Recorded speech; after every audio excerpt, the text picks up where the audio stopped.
Bonjour à tous et bienvenue dans cette vidéo Maps.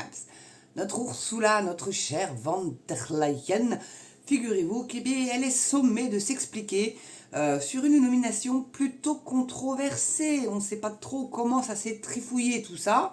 Son parti, le PPE, qui est majoritairement LR d'ailleurs, l'a renommée pour qu'elle puisse reposer sa candidature pour être la présidente de la commission. Donc c'est un article de Figaro International que je vais vous livrer là, qui a été publié hier à 15h40. Alors donc je suppose que, étant le 5 aujourd'hui, ça doit être le 4. Ils sont bien gentils, pourraient mettre la date quand même, ces bandes de remards là aussi, de temps en temps. Donc qui titre, Ursula von der Leyen, sommet de s'expliquer sur une nomination controversée. Il y a une petite vidéo en dessous que je vous ferai peut-être voir éventuellement. Enfin, apparemment, je sais pas, parce qu'il y a plusieurs vidéos après qui suivent, donc on verra. Donc l'affaire concerne la nomination le 31 janvier par la Commission européenne d'une émissaire chargée des petites et moyennes entreprises, un poste de conseiller hors classe hautement rémunéré. Mais c'est quand même augmenté largement la von der Leyen. Donc plusieurs commissaires européens et eurodéputés mettent en doute l'impartialité d'une nomination à un haut poste de l'exécutif de l'UE, validée par la présidente Ursula von der Leyen, qui devra s'expliquer lors d'un débat au Parlement la semaine prochaine. L'affaire, qui agite les milieux politiques bruxellois, concerne la nomination du 31 janvier par la Commission européenne d'un émissaire chargé des petites et moyennes entreprises, un poste de conseiller hors classe hautement rémunéré. Ce poste a été attribué à l'eurodéputé conservateur allemand Markus Pieper. C'est marrant, c'est un Allemand. Donc il fait évidemment partie du PPE. Donc quelques semaines avant un congrès à Bucarest, lors duquel le groupe politique a apporté son soutien à un second mandat de von der Leyen, une Allemande issue des rangs conservateurs. Je crois qu'elle était hollandaise, peut-être qu'elle est mariée à un Hollandais, parce que les von, c'est hollandais, normalement. Bon. Donc, dans une lettre à la présidente de la commission datée du 27 mars et obtenue jeudi par... ça a sauté. Excusez-moi. Donc, dans une lettre à la présidente de la commission datée du 27 mars et obtenue jeudi par l'AFP, le chef de la diplomatie de l'UE, Joseph Borrell, ainsi que trois commissaires, le français Thierry Breton, l'italien Paolo Gentiloni et le luxembourgeois Nicolas Schmitt, ont réclamé une discussion dès que possible au sein du collège qui rassemble les 27 commissaires. Cette nomination a suscité des questions sur la transparence et l'impartialité du processus de sélection, souligne-t-il. Bah tiens, Thierry Breton qui met son grain de sel. Bah quoi, tu l'aimes pas la von der Leyen? Je crois qu'il y a du rififi, ils s'aiment pas trop les deux. Parce que lui, il brigue le poste à von der Leyen, Breton, faut le savoir. Donc dès qu'il peut la dessouder, à mon avis, il va tout faire pour. Donc ça serait peut-être une chance, mais si c'est pour se taper le Breton, enfin Thierry Breton, pardon, là on va être un petit peu moins d'accord, monsieur DSA, là.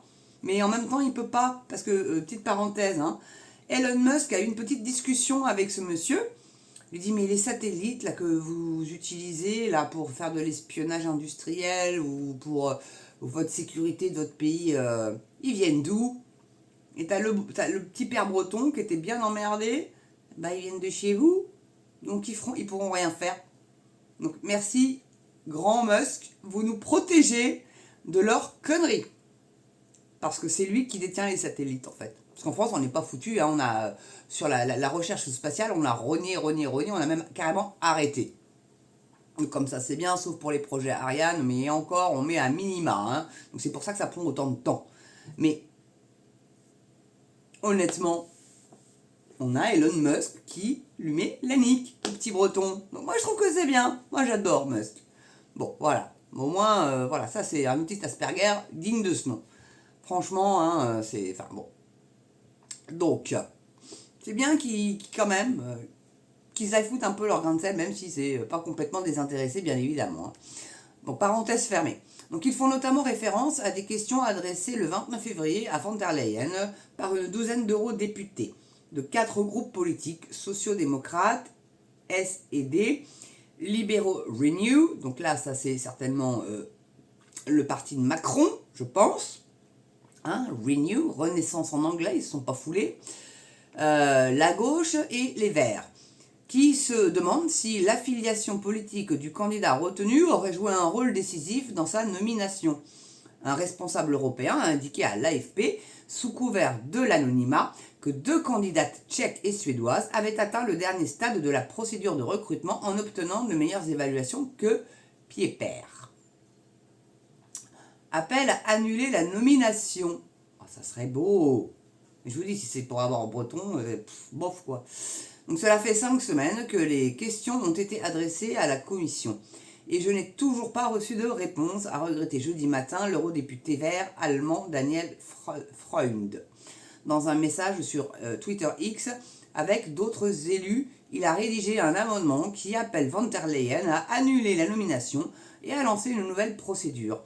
Ce texte sera soumis au vote lors d'un débat au Parlement européen à Bruxelles la semaine prochaine. Je vous tiendrai informé de ça, ne vous inquiétez pas. Donc la présidente de la commission participera bien sûr à ce débat, bah oui, elle est concernée quand même, a souligné son porte-parole Éric Mamère, lors d'un point presse quotidien. Ursula von der Leyen a pleinement confiance dans le fait que la nomination s'est déroulée en respectant toutes les procédures pertinentes. Markus Pieper n'a pas encore pris ses nouvelles fonctions et la date de début de son contrat n'est pas encore fixée. Ah bah, bon, à mon avis, elle va être renommée à la tête de l'Europe. Il y a trop d'enjeux, trop de lobbies qui font pression, etc. Ça me paraît compliqué d'avoir quelqu'un d'autre, c'est très regrettable. Mais bon, là, il y a quand même pas mal de procès en cours là, sur le Pfizer-Gate et ses SMS. Je crois que la Roumanie et puis un autre pays de l'Est, alors je sais pas si c'est pas la Pologne, je sais plus, je voudrais pas vous dire de dinnerie, et la Belgique, hein, on fait un recours. Alors la Belgique c'est bien parce que Bruxelles, bah, c'est en Belgique. C'est en Belgique et alléluia, surtout que le juge qui a été instruit de ce petit dossier-là est au-dessus du tribunal européen. Donc il peut aller farfouiller, non, parce que des SMS, si on veut les retrouver, on les retrouve. Hein. Si vous et moi, on essaye de faire disparaître des SMS, ça se retrouve dans le cloud, c'est quelque part. Donc qu'elle rêve pas, la von der Leyen, qui veut les trouver, les trouvera. Ça, c'est sûr et certain. Voilà. Mais je vous tiendrai au courant un petit peu du déroulement de tout ça. Ça vous laisse un petit espoir, sauf si c'est Breton qui est à la tête. Là, je sais pas ce que ça peut donner, honnêtement.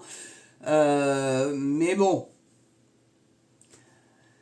Ça peut pas être mieux, ça peut pas être pire, ça sera pareil. Donc bon, là, il faudrait qu'il y ait un troisième larron et puis à voir, quoi. Bon. Après, bon, c'est comme le pape, on le choisit pas. Moi, je pense que le pape devrait être élu, par exemple. Ça devrait être élu, un pape. Voilà. Tu passes aux urnes, mon garçon. T'es pas nommé comme ça par des cardinaux. Je crois que c'est comme ça que ça fonctionne. Dites-moi hein, dans les commentaires si c'est comme ça, si je me trompe. Je me trompe peut-être. Hein. C'est possible parce que je suis pas calé non plus. Hein. Même si j'ai fait caté. J'ai pas mémoire qui nous ait dit comment on mettait en place un pape. Tout ce que je sais, c'est que quand le pape est mort, Habeus Papam et la lumière blanche, la fumée blanche, pardon. Vivement que celle-là, elle sorte du Vatican. Hein, qu'est-ce que vous en pensez? Parce que là, le pape qu'on a, là, non mais mon Dieu, quoi. La messe de Pâques dans une prison pour femmes, par exemple. Ouais. Des petits concerts LGBTQ+, et puis il était tout content, bon bah il est homo, hein, ça fait pas l'ombre d'un doute, et puis voilà, hein, mais je le redis et je le redirai jamais assez, le Vatican, premier trafiquant de drogue au monde, de cocaïne, voilà, bah oui, puis c'est la première fois qu'on a un pape d'Amérique latine, hein. Avant c'était, le pape Benoît XVI était allemand, Jean-Paul II était polonais, puis les autres après c'était des Européens généralement, hein, bon. Et là, premier pape d'Amérique latine, et l'Argentine n'est pas très loin de la Bolivie, où il y a la pailleté, que Macron se fourre dans le pif d'ailleurs. Et le pape, les papes, protègent les mafias pour le trafic de cocaïne, parce que certainement que ça doit leur filer un petit peu d'argent de poche aussi. Puis comme ça, ils laissent le trafic se faire. Et ils risquent pas de se faire buter, aussi. Peut-être. Mais je sais que ça va en choquer plus d'un, hein. J'ai eu déjà eu des commentaires quand j'étais dans des spaces sur Twitter X.